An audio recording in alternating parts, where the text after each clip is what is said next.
Hello guys, codemalayalamത്തിലേക്ക് സ്വാഗതം. ഈ വീഡിയോയിൽ നമ്മൾ നോക്കാൻ പോകുന്നത് സ്യൂഡോ സെലക്ടേഴ്സിനെ കുറിച്ചാണ്. ഇതും ഒരുതരം CSS സെലക്ടേഴ്സ് ആണ്. ഇത് നമുക്ക് അത്യാവശ്യം യൂസ്ഫുൾ ആവുന്ന സെലക്ടേഴ്സ് ആണ്. വളരെ ഇമ്പോർട്ടൻ്റ് ആണ്. പല കാര്യങ്ങൾക്കും നമുക്ക് ഉപയോഗിക്കാവുന്ന സെലക്ടേഴ്സ് ആണ് സ്യൂഡോ സെലക്ടേഴ്സ്. ഓക്കെ, ഈ വീഡിയോനകത്ത് നമുക്ക് എന്താണ് സ്യൂഡോ സെലക്ടേഴ്സ് എന്ന് ഡീറ്റെയിൽ ആയിട്ട് നോക്കാം. ഓക്കെ, നമുക്ക് നേരെ കോഡിലേക്ക് കിടക്കാം. നമ്മൾ നോർമൽ സെലക്ടേഴ്സ് എങ്ങനെയാണ്, നമ്മൾ ഇതിനകത്തുള്ള HTML ടാഗുകൾ പിക്ക് ചെയ്യാനായിരുന്നു നമ്മൾ സെലക്ടേഴ്സ് ഉപയോഗിച്ചിട്ടുണ്ടായിരുന്നത്. ഓക്കെ, സ്യൂഡോ സെലക്ടേഴ്സും വ്യത്യാസമൊന്നുമല്ല. നമുക്ക് ഇതിനകത്ത് HTML ടാഗുകൾ പിക്ക് ചെയ്യാൻ തന്നെയാണ് സ്യൂഡോ സെലക്ടേഴ്സ് ഉപയോഗിക്കുന്നത്. പക്ഷേ സ്യൂഡോ സെലക്ടേഴ്സ് കണ്ടീഷൻ ഉപയോഗിച്ച് പിക്ക് ചെയ്യണം. അതായത് നമ്മളൊരു സെലക്ടർ പിക്ക് ചെയ്തു, അത് ഇന്ന കണ്ടീഷൻ ആണെങ്കിൽ മാത്രമേ ആ സെലക്ടർ ആക്റ്റീവ് ആവത്തുള്ളൂ. ഫോർ എക്സാമ്പിൾ, ഈ ഒരു ഡിവ് എടുക്കുക. ഇതിനകത്ത് കുറേ ചൈൽഡ് ഉണ്ട്. ഇതിനകത്ത് ഡിവ് ഉണ്ട്, പാരഗ്രാഫ് ഉണ്ട്. അപ്പോൾ നമുക്ക് ഡിവ് പിക്ക് ചെയ്യാം. ഡിവ് പിക്ക് ചെയ്യുമ്പോൾ എന്താണ്, എല്ലാം പിക്കാവും. ഓക്കെ, പക്ഷേ അതിന് പകരം നമുക്ക് ഫസ്റ്റ് ചൈൽഡ് മാത്രമായിട്ട് പിക്ക് ചെയ്യണം. അപ്പോൾ നമുക്ക് എന്ത് കൊടുക്കാം? അതിനും പല ഓപ്ഷൻസ് ഉണ്ട്. പക്ഷേ സ്യൂഡോ ക്ലാസ് ഉപയോഗിച്ചിട്ട് നമുക്ക് കുറച്ചുകൂടി എളുപ്പത്തിൽ അത് ചെയ്യാം.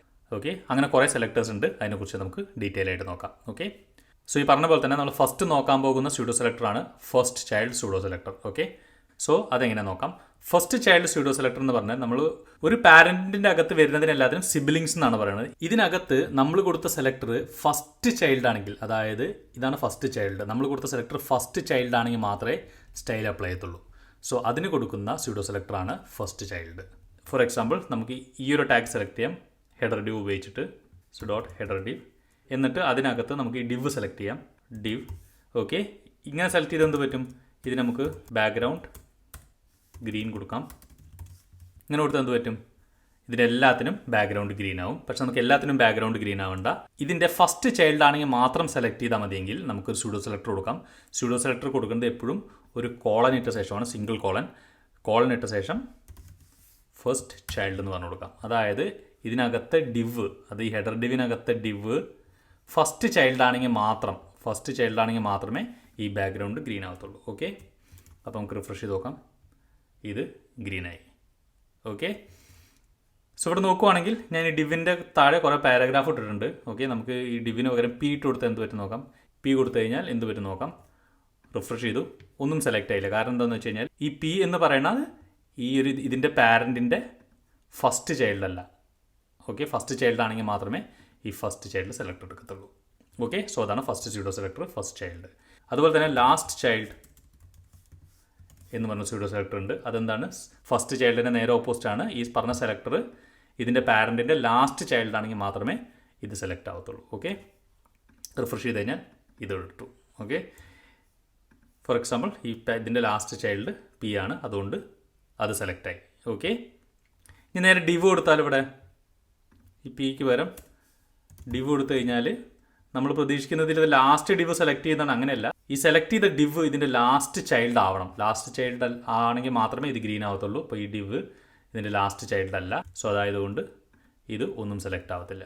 ഓക്കെ, ചില കേസുകൾ നമുക്ക് ആവശ്യം വരും. അതായത് കുറേ ഡിവ്സും ഉണ്ടാവും, കുറേ പീസും ഉണ്ടാവും. ഓക്കെ, ഇതൊക്കെ പി എന്ന് പറഞ്ഞ ടൈപ്പാണ്, ഇതൊക്കെ ഡിവ് എന്ന് പറഞ്ഞ ടൈപ്പാണ്. ഓക്കെ, ഈ പി ടൈപ്പിൽ ആദ്യത്തെ സെലക്ട് ചെയ്യണം. അങ്ങനെ വേണമെങ്കിൽ നമുക്ക് സെലക്ട് ചെയ്യാം. അതിന് വേണ്ടിയിട്ട് CSS തരുന്നുണ്ട് ഫസ്റ്റ് ഓഫ് ടൈപ്പ്. അങ്ങനെ ചെയ്യുമ്പോൾ എന്ത് പറ്റും? ഇവിടെ നോക്കുക, ഇതിനകത്ത് കുറേ ഡിവ്സ് ഉണ്ട്. ഇതിനകത്ത് ഫസ്റ്റ് ഈ ടൈപ്പ് വരുന്നത് ഇവിടെയാണ്. ഫസ്റ്റ് ചൈൽഡല്ല, ഇതിനകത്ത് കുറേ ചൈൽഡ് ഉണ്ട്. അതിൽ ഡിവിൽ ആദ്യത്തെ ടൈപ്പ് വരുന്നത് ഇതാണ്. ഡിവ് എന്ന് പറഞ്ഞ ടൈപ്പിൻ്റെ ഫസ്റ്റ് ഇതല്ലേ, അതുകൊണ്ട് ഇത് സെലക്ട് ആവും. ഓക്കെ, അത് സെലക്റ്റായി. ഓക്കെ, ഇത് പി കൊടുത്താലും വർക്ക് ചെയ്യും. കാരണം നേരത്തെ ഫസ്റ്റ് ചൈൽഡ് ആണെങ്കിൽ മാത്രം സെലക്ട് ചെയ്താൽ മതി എന്നാണ് നമ്മൾ പറഞ്ഞത്. ഫസ്റ്റ് ചൈൽഡ് എന്തായാലും പി അല്ല.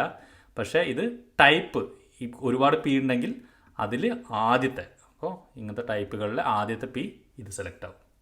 ഈ ഫസ്റ്റ് ഓഫ് ടൈപ്പിനെ പോലെ തന്നെ സിമിലർ ആണ് ലാസ്റ്റ് ഓഫ് ടൈപ്പ്. ഇതിൽ ഈ ഫസ്റ്റ് സെലക്ട് ചെയ്യുന്നതിന് പകരം ഈ സെയിം ടൈപ്പിലെ ലാസ്റ്റ് എലമെൻറ്റ് സെലക്ട് ചെയ്യുന്നു മാത്രം. ഓക്കെ, ഇനി അടുത്തത് ഇതേപോലെ തന്നെ ഓൺലി ചൈൽഡ് ഉണ്ട്. ഓൺലി ചൈൽഡ്, അതായത് ഹെഡറിനകത്ത് പി എന്ന് പറഞ്ഞ ടാഗ് കുറേ എണ്ണം ഉണ്ട്. ഓക്കെ, പക്ഷേ പി എന്ന ടാഗ് ഒരെണ്ണം ഉള്ളെങ്കിൽ മാത്രം സെലക്ട് ചെയ്താൽ മതി എന്നാണ്. ഓൺലി ചൈൽഡ്, ഒരു ചൈൽഡാണ് പി എന്ന് പറഞ്ഞ ടാഗ് ഉള്ളൂ എങ്കിൽ അത് മാത്രം സെലക്ട് ചെയ്താൽ മതി എന്നാണ് ഈ ഒരു ഓൺലി ചൈൽഡിൻ്റെ അർത്ഥം. നമ്മൾ റിഫ്രഷ് ചെയ്ത് കഴിഞ്ഞാൽ ഒന്നും സെലക്ട് ആവില്ല. കാരണം എന്താണ്? ഇവിടെ ഒന്നിൽ കൂടുതൽ പി ഉണ്ട്. ഓക്കെ, നമ്മളിത് എടുത്തിട്ട് ഇതെല്ലാം എടുത്തു കഴിഞ്ഞാൽ ഇപ്പോൾ പി എന്നതിൽ ഒറ്റ ചൈൽഡുള്ളൂ, അത് പി ആണ്. അതുകൊണ്ട് റിഫ്രഷ് ചെയ്ത് കഴിഞ്ഞാൽ അത് സെലക്ട് ആവും. ഓക്കെ. സോ ഇതിനകത്ത് ഡിവ് ഉണ്ടെങ്കിലും അത് സെലക്ട് ആവില്ല. കാരണം എന്താണെന്ന് വെച്ചാൽ ഇത് ഉള്ളി ചൈൽഡ് അല്ല, ഇതിനൊപ്പം വേറെയും ചിൽഡ്രൻസ് ഉണ്ട്. ഓക്കെ. സോ അത് വർക്ക് ആവത്തില്ല. ഓക്കെ.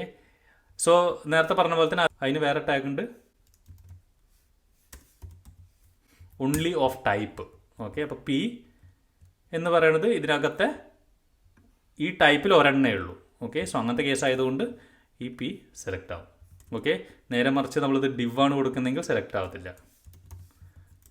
കാരണം എന്താണ്, ഡിവ് ആ ടൈപ്പിലുള്ള ഒരെണ്ണമല്ല 4 ഉണ്ട്. സോ നമ്മളിത് ഒരെണ്ണം ഉള്ളെങ്കിൽ അത് വർക്കാവും. ഓക്കെ. ഇതെല്ലാം പഴയ പോലെ ആക്കാം. ഓക്കെ. സോ ഇനി ഇതേപോലെ തന്നെ ഫസ്റ്റ് ചൈൽഡ് എടുത്തു, ലാസ്റ്റ് ചൈൽഡ് എടുത്തു, ചൈൽഡ് ഓഫ് ടൈപ്പ് എടുത്തു, ഉള്ളി ചൈൽഡ് എടുത്തു. ഇനി അതേപോലെ തന്നെ ഫസ്റ്റും ലാസ്റ്റും വേണമെന്നില്ല, സെക്കൻഡ്, തേർഡ്, ഫോർത്ത് ഇതൊക്കെ നമുക്ക് വേണമെങ്കിൽ പിക്ക് ചെയ്യാൻ പറ്റും. അതായത് സെക്കൻഡ് ചൈൽഡ് വേണമെങ്കിൽ എടുക്കാം, ഫോർത്ത് ചൈൽഡ്, തേർഡ്, ഫോർത്ത് അങ്ങനെ വേണമെങ്കിൽ പിക്ക് ചെയ്തെടുക്കാൻ പറ്റും. ഓക്കെ. സോ അതിന് ഉപയോഗിക്കുന്ന സെലക്ടറാണ് nth ചൈൽഡ്. ഓക്കെ. അതായത് ഡിവ് എടുത്തു, ഓക്കെ, കോളൻ nth ചൈൽഡ് 2, അതായത് രണ്ടാമത്തെ ചൈൽഡ്. ഓക്കെ. ഈ രണ്ടാമത്തെ ചൈൽഡ് ഡിവ് ആണെങ്കിൽ അത് സെലക്ട് ചെയ്യും. നമ്മൾ റിഫ്രഷ് ചെയ്തു, രണ്ടാമത്തെ ചൈൽഡാണ്, അത് ഡിവ് ആണ്, അതുകൊണ്ട് സെലക്ട് ചെയ്തു. നേരെ മറിച്ച് ഇവിടെ നേരത്തെ പോലെ തന്നെ പി ആണ് കൊടുത്തെങ്കിൽ എടുക്കത്തില്ല, കാരണം രണ്ടാമത്തെ ചൈൽഡ് പി അല്ല. ഓക്കെ. സോ നമുക്കിപ്പോൾ ഏത് വേണമെങ്കിലും എന്നും ആയിക്കോട്ടെ, പിയും ആയിക്കോട്ടെ, ഡിവ് എന്ത് വേണമെങ്കിലും രണ്ടാമത്തെ ചൈൽഡ് എടുത്താൽ മതി. ഇവിടെ ഒന്നും കൊടുക്കണ്ട. ഓക്കെ. ഇവിടെ ഒന്നും കൊടുത്തില്ലെങ്കിൽ ഇതിൻ്റെ അർത്ഥം സ്റ്റാർ കൊടുക്കുന്ന പോലെ തന്നെയാണ്. സ്റ്റാർ എന്ന് പറഞ്ഞാൽ നമ്മൾ പറഞ്ഞു എല്ലാം എന്ന്. ഓക്കെ. സോ ഏത് ടൈപ്പ് ആണെങ്കിലും എന്നാണ് സ്റ്റാറിൻ്റെ അർത്ഥം. അപ്പോൾ ഇവിടെ സ്റ്റാർ കൊടുത്ത ഏത് ടൈപ്പ് ആണെങ്കിലും സെക്കൻഡ് ചൈൽഡ് എടുത്താൽ മതി, ഞാൻ സ്റ്റാർ കൊടുക്കാം, അപ്പോൾ എടുക്കും. അല്ലെങ്കിൽ ഇവിടെ ഒന്നും കൊടുക്കണ്ട, അങ്ങനെ കൊടുത്താൽ മതി. ഓക്കെ. കോളൻ nth ടൈപ്പ് എന്ന് കൊടുത്താലും അതെടുക്കും. ഓക്കെ. ഫോർത്ത് വൺ എടുക്കണമെങ്കിൽ 4 കൊടുത്തു കഴിഞ്ഞാൽ 4ാമത്തെ എടുക്കും. ഇനി nth-of-type ഉണ്ട്, ഇതേപോലെ തന്നെ nth-of-type 2. അപ്പോൾ ഇവിടെ നമ്മൾ പി കൊടുത്തു. ഓക്കെ. ഇങ്ങനെ പി കൊടുത്തു കഴിഞ്ഞാൽ സംഭവിക്കും, ഈ പി പറഞ്ഞ പാരഗ്രാഫിലെ ഇതിനകത്തെ ഈ രണ്ടാമത്തെ സെലക്ട് ചെയ്യും. ഓക്കെ. രണ്ടാമത്തെ സെലക്ട് ചെയ്യും. നേരെ മറിച്ച് ഡിവ് കൊടുത്തു കഴിഞ്ഞാൽ ആ ടൈപ്പിലെ രണ്ടാമത്തെ സെലക്ട് ചെയ്യും, അത് ഡിവ് രണ്ടാമത്തെ സെലക്ട് ചെയ്യും. ഓക്കെ. നേരെ മറിച്ച് ഇവിടെ നേരത്തെ പറഞ്ഞ പോലെ സ്റ്റാർ അല്ലെങ്കിൽ ഒന്നും കൊടുത്തില്ലെങ്കിൽ എന്ത് പറയും, എല്ലാ ടൈപ്പിലത്തെയും രണ്ടാമത്തെ വെച്ച് സെലക്ട് ചെയ്യും. ഓക്കെ. ഇവിടെ റിഫ്രഷ് ചെയ്ത് കഴിഞ്ഞാൽ ഇതും സെലക്ട് ചെയ്തു, ഇതും സെലക്ട് ചെയ്തു. ഓക്കെ. സോ അതാണ് nth-of-type. ഓക്കെ. സോ അതുപോലെ തന്നെ ഈ nth-of-typeൻ്റെ ഈ ബ്രാക്കറ്റിനകത്തില്ല നമ്മൾ 2 കൊടുത്തില്ലേ, അതേപോലെ തന്നെ നമുക്ക് കുറച്ച് ഇക്വേഷൻസ് കൊടുക്കാൻ പറ്റും. അത് nth-of-typeനല്ല, nth ചൈൽഡിനും പിന്നെ ഇതേപോലെ ബ്രാക്കറ്റ് കൊടുക്കുന്ന ഇതേപോലത്തെ എല്ലാ സെലക്ടേഴ്സിനും അത് പറ്റും. അത് ഫോർ എക്സാമ്പിൾ നമുക്ക് nth ചൈൽഡ് നോക്കാം. ഓക്കെ. സോ nth ചൈൽഡ് നമ്മൾ 2 കൊടുത്തപ്പോൾ സെക്കൻഡ് സെലക്ട് ചെയ്തു. ഇതേപോലെ തന്നെ നമുക്ക് വേണമെങ്കിൽ 2n എന്ന് വേണമെങ്കിൽ കൊടുക്കാം. സോ 2n എന്ന് പറഞ്ഞ് കൊടുക്കുകയാണെങ്കിൽ അതിൻ്റെ അർത്ഥം, സോ ബ്രൗസർ എന്താ ചെയ്യുകയെന്ന് വെച്ച് കഴിഞ്ഞാൽ അത് n-ന് 0 കൊടുക്കും, ഇപ്പോൾ 2 × 0 0, പിന്നെ 1 കൊടുക്കും, ഇപ്പോൾ 2 × 1 1, അങ്ങനെ ആ സെലക്ട് ചെയ്ത ആ ഇക്വേഷനിൽ എന്തൊക്കെ നമ്പർ വരുന്നോ അതിന് ഒക്കെ സെലക്ട് ആവും. അപ്പോൾ ഇവിടെ കൊടുക്കുകയാണെങ്കിൽ 0 2 4 6 8, അതായത് ഈവൺ നമ്പർ ഐറ്റംസ് ഒക്കെ ഇത് സെലക്ട് ആവും. ഓക്കെ. സോ നമ്മൾ നോക്കിക്കഴിഞ്ഞാൽ ഈവൺ നമ്പർ ഒക്കെ സെലക്ട് ആയി. ഓക്കെ. ഇനി അതേപോലെ തന്നെ ഇവിടെ 2n+1 എന്ന് കൊടുത്താലും സോ ഇക്വേഷൻ എന്തായി, 1 3 5 7 അങ്ങനെയായി. ഓക്കെ. സോ അങ്ങനത്തെ കേസിനകത്ത് ഇത് ഓഡ് നമ്പേഴ്സൊക്കെ സെലക്ട് ചെയ്യും. ഓക്കെ. അപ്പോൾ റിഫ്രഷ് ചെയ്ത് കഴിഞ്ഞാൽ ഇത് ഓഡ് നമ്പർ സെലക്ട് ചെയ്തു. ഇങ്ങനത്തെ ഒരു ഫോർമാറ്റിൽ നമുക്ക് ഇക്വേഷൻസ് എങ്ങനെ വേണമെങ്കിൽ കൊടുക്കാം. അതായത് xn+y, ഈ എക്സും വൈ നമുക്ക് ഇഷ്ടമുള്ള പോലെ ചേഞ്ച് ചെയ്യാം. ഓക്കെ. ഫോർ എക്സാമ്പിൾ n+3 കൊടുത്തു, അങ്ങനെയാണെങ്കിൽ എന്തെങ്കിലും 3 മുതലുള്ള സാധനങ്ങളെല്ലാം സെലക്ട് ചെയ്യും. ഓക്കെ. ഇക്വേഷൻ നോക്കിക്കഴിഞ്ഞാൽ 3 4 5 6 ആണ് n-ൻ്റെ പല വാല്യൂവിനും വരിക. ഓക്കെ. സോ അങ്ങനെ ചെയ്ത് കഴിഞ്ഞാൽ 3 മുതലുള്ള എല്ലാം സെലക്ട് ആയി. ഓക്കെ. സോ ഇങ്ങനെ നമുക്ക് ഇക്വേഷൻസ് കൊടുക്കാൻ പറ്റും. nth ചൈൽഡിനും nth-of-typeനും സിമിലർ ആയിട്ട് ബാക്ക് നിന്ന് സെലക്ട് ചെയ്യാൻ nth ലാസ്റ്റ് ചൈൽഡ് ഉണ്ട്, nth ലാസ്റ്റ് ഓഫ് ടൈപ്പ് ഉണ്ട്. ഇത് nth ചൈൽഡിനും nth-of-typeനും പോലെ തന്നെയാണ്, പക്ഷേ പുറകിൽ നിന്നാണ് സ്റ്റാർട്ട് ചെയ്യാന്ന് മാത്രം. ഓക്കെ. സോ പിന്നെ അടുത്തുള്ള ഒരു സ്യൂഡോ സെലക്ടറാണ് നോട്ട് സെലക്ടർ. ഓക്കെ. ഇപ്പോൾ നോട്ട് എന്ന് പറഞ്ഞു കഴിഞ്ഞാൽ ഫോർ എക്സാമ്പിൾ ചില കേസ് നമുക്ക് എക്സ്ക്ലൂഡ് ചെയ്ത് കളയാം, വേണ്ടാന്ന് പറയാം, അതിനാണ് നോട്ട് ഉപയോഗിക്കുന്നത്. ഫോർ എക്സാമ്പിൾ നമുക്ക് ഇവിടെ ഹെഡറിനകത്ത് സ്റ്റാർ എന്ന് പറഞ്ഞാൽ എല്ലാം ഉണ്ട്, അപ്പോൾ എല്ലാത്തിനകത്തും ഗ്രീൻ വന്നു. നമുക്ക് വേണമെങ്കിൽ നോട്ട് സെലക്ടർ ഉപയോഗിച്ചിട്ട് നമുക്ക് വേണമെങ്കിൽ ഈ പി വേണമെങ്കിൽ ഒഴിവാക്കി കളയാം. സോ അതിനെന്താ ചെയ്യുകയെന്ന് വെച്ച് കഴിഞ്ഞാൽ ഇതേപോലെ സ്യൂഡോ സ്റ്റാർ എന്ന് പറഞ്ഞാൽ എല്ലാം സെലക്ട് ചെയ്തു, എന്നിട്ട് അതിൽ നിന്ന് ഒഴിവാക്കേണ്ടത് കോളിട്ടിട്ട് നോട്ടിന് എഴുതുക, എന്നിട്ട് എന്താണോ ഒഴിവാക്കേണ്ടത് അതിൻ്റെ സെലക്ടറോട് കൊടുക്കുക. അപ്പോൾ നമുക്ക് പി ആണ് ഒഴിവാക്കേണ്ടെങ്കിൽ പീൻ്റെ സെലക്ടറോട് കൊടുക്കാം. ഓക്കെ. സോ അങ്ങനെ ചെയ്ത് കഴിഞ്ഞാൽ പി മൊത്തം ഒഴിവായി. ഓക്കെ. നേരത്തെ പറഞ്ഞ സ്യൂഡോ സെലക്ടറിൻ്റെ ഇവിടെ സ്റ്റാർട്ട് അല്ലെങ്കിൽ എല്ലാം എന്നാണ് അർത്ഥം. സോ ഇങ്ങനെ കൊടുത്തു കഴിഞ്ഞാൽ അത് ഒഴിവായി. ഓക്കെ. സോ നോട്ട് എന്ന് പറഞ്ഞിട്ട് ഇതിനകത്ത് കൊടുത്ത സാധനങ്ങൾ മൊത്തം എക്സ്ക്ലൂഡ് ചെയ്ത് കളയും. ഫോർ എക്സാമ്പിൾ നമുക്ക് ഇതിനകത്തൊരു ക്ലാസ് ഉണ്ട്, ക്ലാസ് ഹെഡിങ് എന്ന് പറഞ്ഞ ക്ലാസ്. നമുക്ക് വേണമെങ്കിൽ ഹെഡിങ് മാത്രം ഒഴിവാക്കണമെങ്കിൽ നമുക്ക് ഇവിടെ ഡോട്ട് ഹെഡിങ് കൊടുക്കാം. അപ്പോൾ അത് മാത്രമേ ഒഴിവാക്കത്തുള്ളൂ. ബാക്കി എല്ലാത്തിലും ഈ സ്റ്റൈൽ അപ്ലൈ ആവും. ഓക്കെ, സോ അതാണ് നോട്ട് സെലക്ടർ. ഓക്കെ, ഇനി നമുക്ക് വേറൊരു ടൈപ്പ് സ്യൂഡോ സെലക്ടേഴ്സ് നോക്കാം. അതുപയോഗിച്ച് നമുക്ക് ഈ ഓരോ എലമെൻറ്റിൻ്റെയും ഈ ഡോം എലമെൻറ്റിൻ്റെ സ്റ്റേറ്റുകൾ വെച്ചിട്ട് നമുക്ക് സ്റ്റൈൽ ചെയ്യാൻ പറ്റും. ഓക്കെ, അങ്ങനെ കുറച്ച് സ്യൂഡോ സെലക്ടേഴ്സ് ഉണ്ട്. അത് നമുക്ക് അടുത്ത് നോക്കാം. സോ അതിന് നമ്മൾ ഒരു പുതിയ ഡിവ് ഉണ്ടാക്കിയിട്ടുണ്ട്. അതിനകത്ത് കുറച്ച് ഇൻപുട്ട് ഫീൽഡുകൾ ഇട്ടിട്ടുണ്ട്. ഓക്കെ, ഒരു ടെക്സ്റ്റ് ബോക്സ്, ഒരു ചെക്ക് ബോക്സ്, ഒരു സബ്മിറ്റ് ബട്ടൺ ഇതിട്ടുണ്ട്. സോ ഇതിന് സ്റ്റേറ്റ് എന്ന് പറഞ്ഞാൽ ഫോർ എക്സാമ്പിൾ ഒരു ടെക്സ്റ്റ് ബോക്സ് നമുക്ക് ക്ലിക്ക് ചെയ്യുമ്പോൾ ഒരു ബ്ലൂ ബോർഡർ വരുന്നുണ്ടോ? അതെങ്ങനെ ബ്രൗസർ മനസ്സിലാക്കുന്നത് വെച്ച് കഴിഞ്ഞാൽ ഇൻപുട്ട് എലമെൻറ്റിന് ഒരു സ്റ്റേറ്റ് ഉണ്ട്. ഓക്കെ, ആ സ്റ്റേറ്റ് ഇപ്പോൾ ഫോക്കസ്ഡ് എന്ന് പറഞ്ഞ സ്റ്റേറ്റിലാണ് നിൽക്കുന്നത്. അത് ഫോക്കസ്ഡ് ആകുമ്പോഴാണ് ഇവൻ ഈ ബ്ലൂ ബോർഡർ കൊടുക്കുന്നത്. ഓക്കെ, സോ അതേപോലെ തന്നെ നമ്മൾ ഈ ബട്ടൻ്റെ മുകളിൽ ഇങ്ങനെ ഹോവർ ചെയ്യുമ്പോൾ ഇങ്ങനെ ഒരു ചെറുതായിട്ട് ഫ്ലിക്കർ ചെയ്യണ പോലെ കണ്ടോ? അത് മനസ്സിലായത് മൗസ് ഇങ്ങനെ കൊണ്ടുവരുമ്പോൾ അത് ഹോവർ എന്ന് പറഞ്ഞ സ്റ്റേറ്റിലോട്ട് മാറുവാണ്. സോ അപ്പോൾ ഒരു സ്റ്റൈല്, ഇത് ഹോവർ ഔട്ട് ചെയ്യുമ്പോൾ വേറൊരു സ്റ്റൈല്.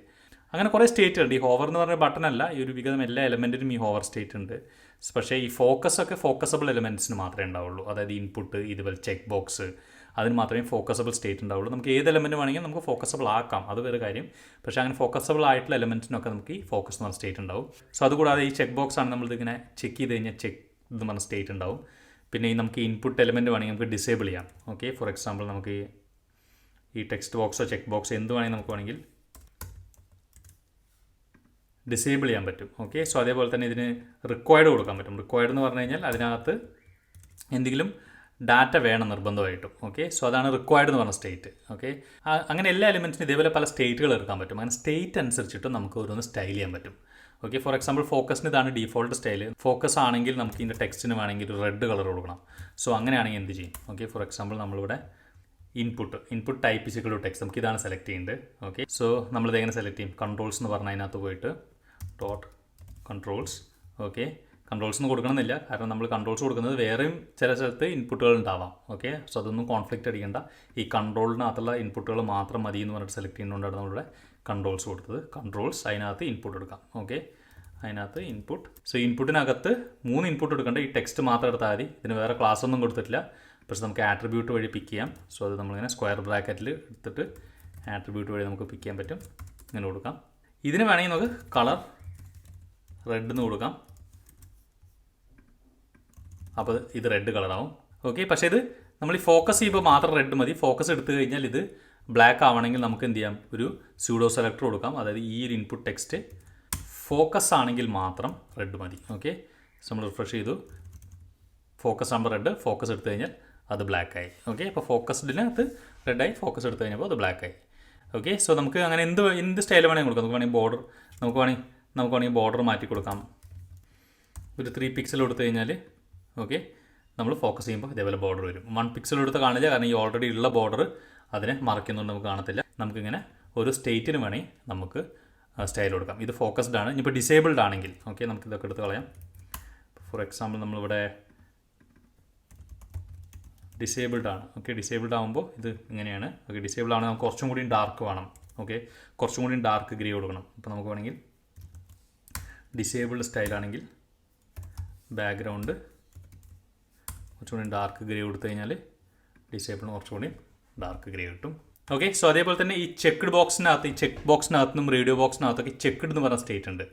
ഓക്കെ, നമുക്കതുകൊണ്ട് ചെക്ക്ഡ് എന്ന് പറഞ്ഞ സ്റ്റേറ്റ് വെച്ചിട്ട് നമുക്ക് സ്റ്റൈൽ കൊടുക്കാൻ പറ്റും. ഓക്കെ, ഫോർ എക്സാമ്പിൾ ഇത് കോപ്പി ചെയ്യാം. ഈ കൺട്രോളിനകത്ത് input type is equal to check box വെച്ചിട്ട് ചെക്ക്ഡ്. ഓക്കെ, മിക്കവാറും ഇങ്ങനെ ഇത് വേണമെങ്കിൽ, അതായത് ഇത് ചെക്ക് ചെയ്തിട്ടുണ്ടെങ്കിൽ നമുക്ക് അതിനനുസരിച്ചിട്ട് നമുക്ക് ഈ ചെക്ക് ബോക്സ് സ്റ്റൈൽ ചെയ്യാൻ പറ്റും. ഓക്കെ, ജനറലി എന്ന് വെച്ച് കഴിഞ്ഞാൽ ഈ ചെക്ക് ബോക്സിനകത്തൊക്കെ സ്റ്റൈല് മാറ്റാൻ പറ്റില്ല എന്നല്ല, മാറണമെങ്കിൽ ഇത്തിരി പാടാണ്. ഫോർ എക്സാമ്പിൾ നമ്മൾ ബാക്ക്ഗ്രൗണ്ട് ഗ്രീൻ കൊടുത്താലും മിക്കവാറും അത് മാറത്തില്ല.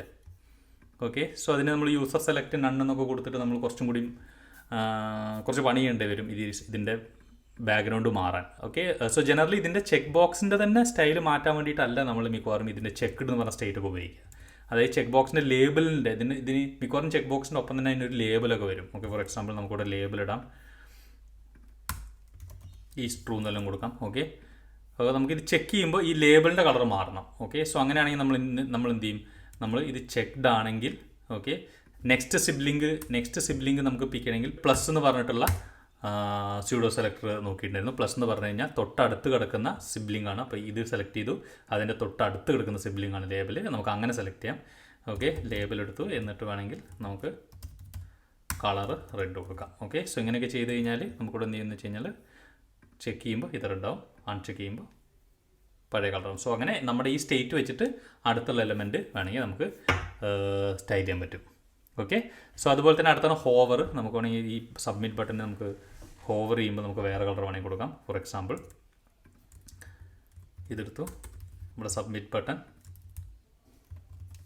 നമ്മൾ ഹോവർ ചെയ്തു. ഹോവർ ചെയ്യുമ്പോൾ നമുക്ക് കളർ വേണമെങ്കിൽ വൈറ്റും ബാക്ക്ഗ്രൗണ്ട് കളറ് ഗ്രീനും കൊടുക്കാം. ഓക്കെ, സോ ഇവിടെ സബ്മിറ്റാണ്. ഓക്കെ, സോ ഹോവർ ചെയ്യുമ്പോൾ ഈ കളർ ബാക്ക്ഗ്രൗണ്ട് മാറും, ഹോവർ ഔട്ട് ചെയ്യുമ്പോൾ പഴയതുപോലെ തന്നെ മാറും. ഓക്കെ, സോ നമുക്ക് റിഫ്രഷ് ചെയ്ത് കഴിഞ്ഞാൽ ഇവിടെ ഹോവർ ചെയ്യുമ്പോൾ കളർ മാറുന്നുണ്ട്. ഓക്കെ, സോ അതാണ് ഈ ഹോവർ സ്റ്റേറ്റ്. ഇങ്ങനെ നമുക്ക് ടാഗിൻ്റെ സ്റ്റേറ്റ് വെച്ചിട്ട് നമുക്ക് ഈ പറയുന്ന പോലെ CSS ചെയ്താൽ ഏതൊക്കെ എലമെൻറ്റിന് ഈ പറയുന്ന സ്റ്റേറ്റുകൾ എടുക്കുന്നൊക്കെ ഗൂഗിളിൽ നോക്കിയാലോ അല്ലെങ്കിൽ ഒരു ഡോക്യുമെൻറ്റ് നോക്കിയാലും കിട്ടും. ഹോവർ മിക്കവാറും എല്ലാത്തിലും ഉണ്ടാവും. ഈ പറയുന്ന ചെക്ക്, ഡിസേബിൾഡ്, റിക്വയർഡ് ഈ സാധനങ്ങളൊക്കെ മിക്കവാറും ഇൻപുട്ട് എലമെൻറ്റേ കാണത്തുള്ളൂ. ഫോക്കസബിൾ എലമെൻറ്റേ കാണത്തുള്ളൂ. ഓക്കെ, സോ ഇത് കംപ്ലീറ്റ് ലിസ്റ്റ് അല്ല, കുറച്ചും കൂടി സ്റ്റേറ്റുകളുണ്ട്, പക്ഷേ എല്ലാത്തിൻ്റെയും വർക്കിംഗ് ഏകദേശം സിമിലറാണ്. ഓക്കെ, സോ അതാണ് സ്റ്റേറ്റ് ഉപയോഗിച്ചിട്ടുള്ള സ്യൂഡോ സെലക്ടേഴ്സ്. ഓക്കെ, സോ ഇനി നമ്മൾ ഇതിനകത്ത് ലാസ്റ്റ് പറയുന്നൊരു കാര്യമാണ് pseudo elements. Okay, so pseudo elements എന്താണെന്ന് വെച്ചാൽ നമുക്ക് CSS ഉപയോഗിച്ചിട്ട് ഈ HTML-നകത്ത് എലമെൻറ്റ്സുകൾ കൊണ്ടിടാൻ പറ്റും. ഓക്കെ, സോ അങ്ങനെ ഇതിൽ എല്ലാ എലമെൻറ്റും കൊണ്ടിടാൻ പറ്റില്ല. ആകെ 2 ടൈപ്പ് എലമെൻറ്റുകൾ കൊണ്ടിടാൻ പറ്റത്തുള്ളൂ, ഒന്ന് ബിഫോറും ഒന്ന് ആഫ്റ്ററും. ഓക്കെ, സോ അങ്ങനെ 2 എലമെൻറ്റ്സ് ആണ് കൊണ്ടിടാൻ പറ്റുന്നത്. ബിഫോർ എന്ന് പറയുന്നത് നമ്മളിപ്പോൾ ഒരു എലമെൻറ്റ് സെലക്ട് ചെയ്തിട്ട് നമ്മളൊരു ബിഫോർ സ്യൂഡോ ടാഗ് ഉപയോഗിച്ചിട്ട് ഒരു എലമെൻറ്റ് പ്ലേസ് ചെയ്ത് കഴിഞ്ഞാൽ അത് ഈ എലമെൻറ്റിൻ്റെ തുടക്കത്തിൽ ആണ് പ്ലേസ് ചെയ്യുക. ആഫ്റ്റർ ആണെങ്കിൽ ഈ എലമെൻറ്റ് ക്ലോസ് ചെയ്യണക്കാട്ടി മുന്നേ എൻഡിലാണ് പ്ലേസ് ചെയ്യുക. ഓക്കെ, സോ എക്സാമ്പിളിൽ നമുക്ക് ഈ ഒരു എലമെൻറ്റ് പിക്ക് ചെയ്തിട്ട് നമുക്ക് ഇതിനകത്ത് ആദ്യം ബിഫോർ എന്ന് പറഞ്ഞ സ്യൂഡോ എലമെൻറ്റ് ഇടാം. ഓക്കെ, നമ്മളിവിടെ ഈ ഹെഡർ ഡിവ് എടുക്കുക ആദ്യം. എന്നിട്ട് ഇതിൻ്റെ മുകളിലാണ് നമുക്ക് ഒരു എലമെൻറ്റ് കൊണ്ടിടുന്നുണ്ടെങ്കിൽ നമ്മൾ എന്ത് ചെയ്യുന്നു വെച്ച് കഴിഞ്ഞാൽ ഹെഡർ ഡിവിനകത്ത് സ്പേസ് ഒന്നും കൊടുക്കരുത്, ഹെഡർ ഡിവിലാണ് നമുക്ക് ചെയ്യേണ്ടത്. Colon before. ഓക്കെ, 2 കോളൻ കൊടുക്കണം ഈ സ്യൂഡോ എലമെൻ്റ് ആണെങ്കിൽ ബിഫോർ. എന്നിട്ട് അവിടെ നമുക്ക് എന്താണോ പ്ലേസ് ചെയ്യേണ്ടത്, എന്ത് എലമെൻ്റാണോ പ്ലേസ് ചെയ്യുന്നത് ആ കണ്ടൻറ്റ് എന്ന് പറഞ്ഞിട്ടുള്ള കീനകത്ത് എന്ത് വാല്യൂ വേണമെങ്കിൽ നമുക്കിവിടെ എഴുതാം. Okay, I am before everyone എഴുതാം. ഓക്കെ, സോ ഇങ്ങനെ കൊടുത്തു കഴിഞ്ഞാൽ റിഫ്രഷ് ചെയ്ത് കഴിഞ്ഞാൽ ഇതാണ്ട് ഈ I am before everyone എന്ന് പറഞ്ഞ സംഭവം ഇപ്പോൾ ഇവിടെ എടുത്തു കഴിഞ്ഞാൽ ഇതിൻ്റെ ഫസ്റ്റ് ഒരു എലമെൻ്റായിട്ട് ഇതിവിടെ കിടക്കും. ഓക്കെ, ഇത് നമുക്ക് സാധാരണ സ്റ്റൈൽ ചെയ്യുന്ന പോലെ തന്നെ സ്റ്റൈൽ ചെയ്യാം. നമുക്ക് വേണമെങ്കിൽ ഇതിന് കളർ കൊടുക്കാം, ബാക്ക്ഗ്രൗണ്ട് കളർ കൊടുക്കാം. ഓക്കെ, അങ്ങനെ സാധാരണ എല്ലാ രീതിയിലുള്ള സ്റ്റൈലും നമുക്കിവിടെ കൊടുക്കാൻ പറ്റും. ഓക്കെ, പാഡിങ് കൊടുക്കാം. ഓക്കെ, സാധാരണ എലമെൻറ്റ് പോലെ തന്നെ നമുക്കിതിനെ സ്റ്റൈൽ ചെയ്യാൻ പറ്റും. ഓക്കെ, സോ ഈ ബിഫോറിനെ പോലെ തന്നെ ഒരു ടാഗും കൂടി ഉണ്ട് ആഫ്റ്റർ. അപ്പോൾ നമ്മൾ ഇതിനെ കോപ്പി ചെയ്തിട്ട് ഇവിടെ ആഫ്റ്റർ കൊടുത്തു കഴിഞ്ഞാൽ നമുക്ക് ടെക്സ്റ്റ് മാറ്റി കൊടുക്കാം, ആഫ്റ്ററിനായി കൊടുക്കാം. ഇത് റെഡ് ആക്കാം, റെഡും യെല്ലോ ആക്കാം. അപ്പോൾ എന്ത് പറ്റും, ഈ ടാഗിൻ്റെ എല്ലാത്തിൻ്റെ അവസാനമായിരിക്കും ആ എലമെൻറ്റ് വരിക. നമുക്ക് റിഫ്രഷ് ചെയ്ത് കഴിഞ്ഞാൽ അവസാനമാണ് ഇത് വരുന്നത്. ഓക്കെ, സോ അതിന് ബിഫോറും കൊടുക്കാം, ആഫ്റ്ററും കൊടുക്കാം. സോ അതിനകത്ത് ബേസിക്കലി ഇത് കൊടുക്കുന്നത് മെയിനായിട്ട് ബാക്ക്ഗ്രൗണ്ട് ഇമേജസുകൾ, ചില എലമെൻറ്റിൻ്റെ അവസാനമോ അല്ലെങ്കിൽ എന്തെങ്കിലും ഒരു ബാക്ക്ഗ്രൗണ്ട് ഇമേജസ് കൊടുക്കാനോ അല്ലെങ്കിൽ പോപ്പപ്പിനകത്ത് ആരോ കൊടുക്കാൻ, ക്ലോസ് ബട്ടൺ കൊടുക്കാൻ, ഇതൊക്കെ തുടക്കത്തിൽ അവസാനത്തിലൊക്കെ ആയിരിക്കില്ല വരിക. അങ്ങനത്തെ കൊടുക്കാം, പിന്നെ ഐക്കൺസ് കൊടുക്കാൻ. സോ ഇങ്ങനത്തെ കാര്യങ്ങൾക്കൊക്കെയാണ് ബേസിക്കലി ഇത് ഉപയോഗിക്കുന്നത്. ചില കേസിൽ നമുക്കത് ഉപകാരമായിട്ട് വരും. സോ ഇതാണ് സ്യൂഡോ എലമെൻറ്റുകളാണ്. ഇതിൽ സാധാരണ എലമെൻറ്റിൻ്റെ എല്ലാ സ്റ്റൈലുകളും ഇതിനകത്ത് എടുക്കും. ഓക്കെ, ഒരു കാര്യം എന്ന് വെച്ച് കഴിഞ്ഞാൽ ഇതിനകത്ത് ഇപ്പോൾ ഈ കണ്ടൻറ്റിനകത്ത് സ്ട്രിങ് മാത്രമേ കയറത്തുള്ളൂ. ഇതിനകത്ത് ടാഗുകളൊന്നും കൊടുത്തെടുക്കത്തില്ല, വെറും സ്ട്രിങ് മാത്രമേ കയറത്തുള്ളൂ. പിന്നെ നമുക്ക് സാധാരണ സ്റ്റൈൽ പോലെ ബാക്ക്ഗ്രൗണ്ട് ഇമേജ് കൊടുത്തിട്ട് ഇമേജസ് ഒക്കെ ഇടാം, അങ്ങനെ എന്തെങ്കിലും വേണം ചെയ്യാം.